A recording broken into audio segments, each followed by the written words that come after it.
नेता बुढा कुर्सी जवान। नेपालमा एउटा कुरा कहिले बुढो हुँदैन, नेपाली काङ्ग्रेसको कुर्सी। नेता बदलिन्छन् तर कुर्सीको मोह कहिले सकिँदैन। नमस्कार जनता, नेपाली काङ्ग्रेसको महाधिवेशन जो आउँछ भनेर वर्षौँदेखि आउँदैन।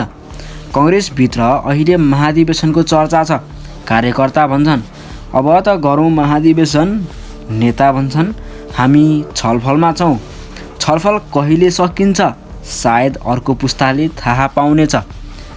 74% प्रतिनिधिले हस्ताक्षर गरे भनेपछि तर नेतृत्व भन्छ हस्ताक्षर र चिया कप उस्तै हो, आज हुन्छ भोलि हराउँछ।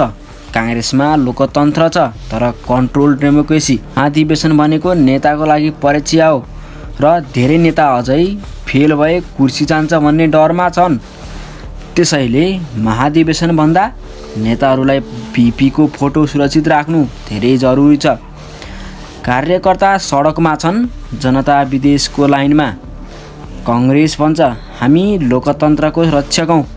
जनता भन्छ पहिला पार्टीभित्र त लोकतन्त्र देखाऊ। महाधिवेशन नहुँदा पार्टी जवान हुँदैन। तर नेताहरू भने सधैँ युवा नेता नै रहन्छन्। प्रश्न सरल छ, महाधिवेशन भयो भने नेतृत्व बदलिन सक्छ र त्यो नै सबैभन्दा ठुलो डर हो। काङ्ग्रेस बुढो भएको होइन, कुर्सी छोड्न नजान्दा बुढो देखिएको हो। तपाईँ भन्नुहोस् महाधिवेशन चाहियो कि समय आएपछि भन्ने पुरानो संवाद कमेन्टमा लेख्नुहोस्। भिडियो मन परे लाइक र यस्तै डार्क राजनीतिक सत्यका लागि सब्सक्राइब गर्न नबिर्सिनुहोला। जय लोकतन्त्र, जय कुर्सी।